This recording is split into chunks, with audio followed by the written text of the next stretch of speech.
வணக்கம், welcome back to Chef Deena's kitchen. இன்றைக்கி நம்ம கிச்சனில் பார்க்க போகிறது ஒரு சூப்பரான கோதுமையில் பண்ணுற தட்டை.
நம்ம சேனல் ஆல்ரெடி பச்சை அரிசியில் எப்படி தட்டை எப்படி பண்ணுறது பார்த்தோம். இன்றைக்கி வந்து இந்த கோதுமையில் வச்சு எப்படி தட்டை பண்ணுறது. நிறைய பேர் வீட்டில் கோதுமை வச்சு ட்ரை பண்ணியிருப்பாங்க, ஆனால் கிறிஸ்பியாக வர மாட்டேன்னு சொல்லி இந்த ப்ராப்ளம் இருக்குது. இன்றைக்கி ஒரு நல்ல கிறிஸ்பியாக முறுமுறுன்னு எப்படி பண்ணுறது சொல்லி தான் இன்றைக்கி நம்ம சேனலில் பார்க்க போகிறோம். அது மட்டும் இல்லை, இந்த தட்டையில் வந்து கடலைப்பருப்பு ஊற வச்சு போட்டிருக்கேன். லாஸ்ட் டைம் நிறைய பேர் கேட்டாங்க, கடலைப்பருப்பு ஊற வச்சுதா ஊற வைக்காதா அப்படி சொல்லி கேட்டாங்க. என்கிட்ட வீடியோவில் நான் சொல்ல, இந்த வாட்டி தெளிவாக நான் சொல்லிடுறேன்.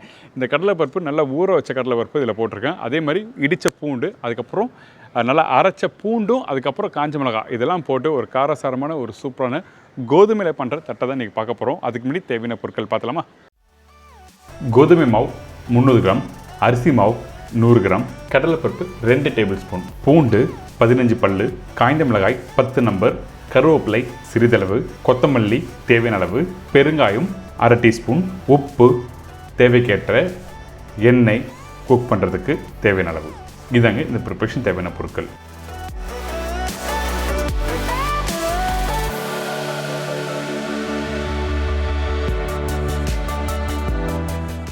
இப்போ நம்ம கோதுமை தட்டை பண்ணுறதுக்கு முன்னாடி தேவையான மிசம்லாம் ஃபஸ்ட்டு பண்ணலாம்.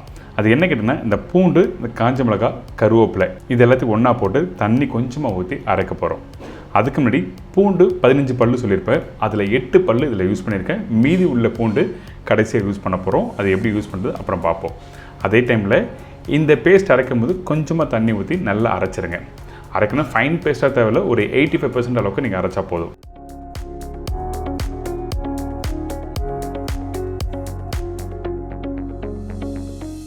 இதுக்கு பிறகு கோதுமை எடுத்துக்கோங்க. கோதுமையை நீங்கள் வறுக்க வேண்டிய அவசியம் இல்லை.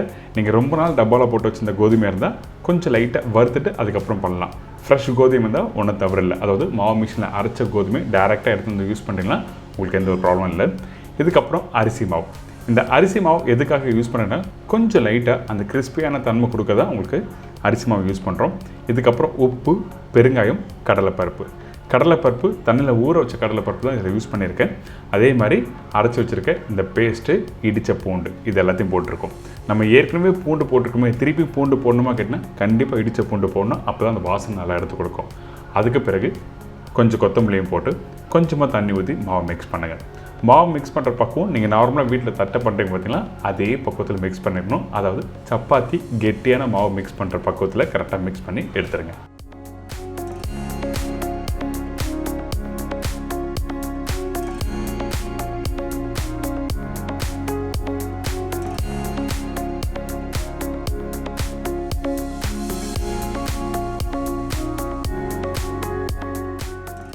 மாவு கையில் எடுத்திங்கன்னா ஒட்டாத பக்குவத்துக்கு கரெக்டாக இருக்கணும்.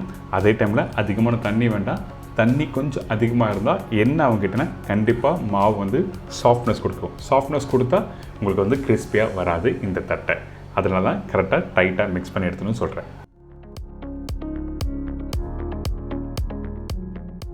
பார்த்தீங்களா, இந்த மாவை நீங்கள் 4-5 வாட்டி நீங்கள் மிக்ஸ் பண்ணாலும் கையில் இப்படி தொட்டால் ஒட்டாத பக்குவத்துக்கு கரெக்டாக இருக்கணும். இந்த மாதிரி கரெக்டாக வந்தால் மட்டும்தான் தட்டை நல்லா கிறிஸ்பியாக வரும்.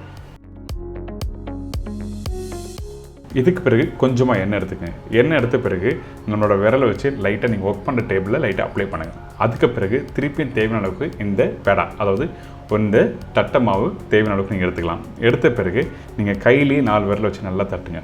தட்டின பிறகு நம்ம என்ன பண்ணுறோன்னா சப்பாத்தி ரோலர் இருக்குது பார்த்தீங்களா, அதாவது சப்பாத்தி கட்டை, அந்த சப்பாத்தி கட்டை வச்சு நல்லா நீங்கள் ரோல் பண்ணணும். இந்த ரோல் பண்ணும்போது கவனிக்க வேண்டிய விஷயம் கேட்டால் தின்னாக ரோல் பண்ணணும், ரொம்ப இம்பார்ட்டன்ட். அதே டைமில் நீங்கள் திருப்பி போட்டு நீங்கள் ரோல் பண்ணணும்.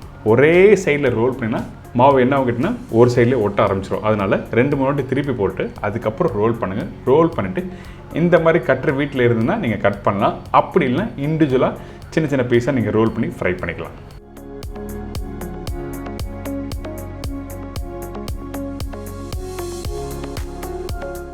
இதுக்கப்புறம் அந்த எக்ஸஸாக இருக்க அந்த மாவு எல்லாத்தையும் எடுத்துடுறோம்.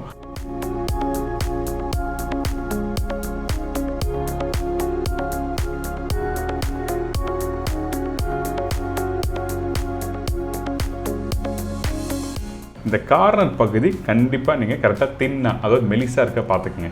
அப்படி இல்லைனா இந்த மாதிரி ரோல் பண்ணலாம். அப்படியும் இல்லைனா நம்மளோட விரலை வச்சு லைட்டாக அந்த கார்னர் பகுதியை நீங்கள் ப்ரெஸ் பண்ணினா உங்களுக்கு நல்லா கிறிஸ்பியாக கிடைக்கும்.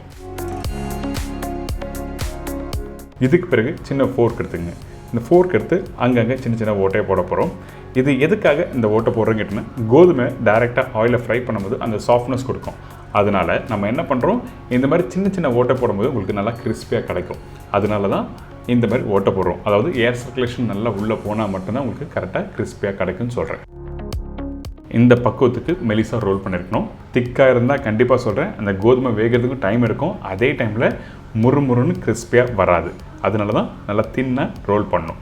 அதுக்கு பிறகு எண்ணெயில் ஃப்ரை பண்ணும்போது மீடியமான ஃப்ளேமில் நீங்கள் வச்சு ஃப்ரை பண்ணுங்கள். எண்ணெய் சூடாக இருக்கணும். அதுக்கப்புறம் அந்த ஃப்ளேமை வந்து கொஞ்சம் கம்மி பண்ணிவிட்டு அதுக்கப்புறம் 1 by 1 ஃப்ரை பண்ணலாம். அந்த தட்டை நல்லா முறுமுறுன்னு வரும். எடுத்த உடனே ஹை ஃப்ளேம் வச்சு நீங்கள் போட்டிங்கன்னா கோதுமை மாவு ஃப்ரை பண்ணும்போது கண்டிப்பாக என்னாகும், சாஃப்ட் ஆகிடும். அதனால் முடிஞ்ச வரைக்கும் அந்த எண்ணெயை சூடு பண்ணி முடித்த பிறகு ஸ்லோ ஃப்ளேமில் வச்சு நல்லா ஃப்ரை பண்ணுங்கள். அந்த பபுள்ஸ் எல்லாமே கம்மியாகும். அதுக்கப்புறம் எடுத்து சர்வ் பண்ணலாம். அதே டைமில் சூடு ஆறின பிறகு டேஸ்ட் பண்ணுங்கள், நல்லா கிறிஸ்பியாக வரும். சூடோடு எடுத்து சாப்பிட்டீங்கன்னா உங்களுக்கு வந்து கொஞ்சம் சாஃப்ட்னஸ் இருக்கும்.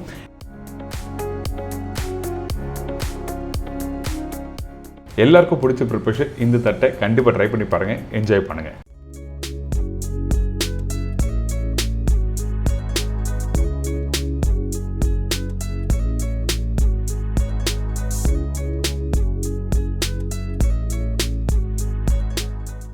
என்னங்க இன்றைக்கி எல்லோரும் தெரிஞ்சிருக்கோம் எப்படி இந்த தட்டை கிறிஸ்பியாக சூப்பரான ஸ்டைலில் பண்ணுறதுன்னு சொல்லி உங்களுக்கு புரிஞ்சிருக்கும். கண்டிப்பாக ட்ரை பண்ணி பாருங்கள், மறக்காமல் ஃபீட்பேக் கொடுங்க. இதே மாதிரி நாளைக்கு இன்னொரு டிஷ்ஷை சந்திக்கிறேன். நன்றி, வணக்கம், see you, bye, take care.